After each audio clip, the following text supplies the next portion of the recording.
kahle kahle ngizalelwe kuma Christian. Ubaba wami umfundisi ibishop lase Assembly of God.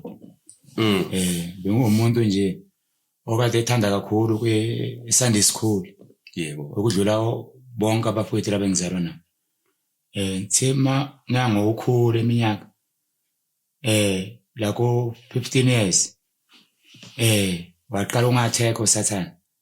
Ngagcina sengingabisaya Sunday school, ngangena indaba zotshwala nogwayi ngisafunda ngaleso sikhathi usesikoleni. Sasesikoleni.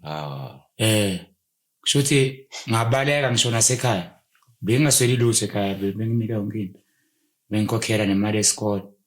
Ngashiya isikole ngabaleka ngaya eThekwini. Ngifike eThekwini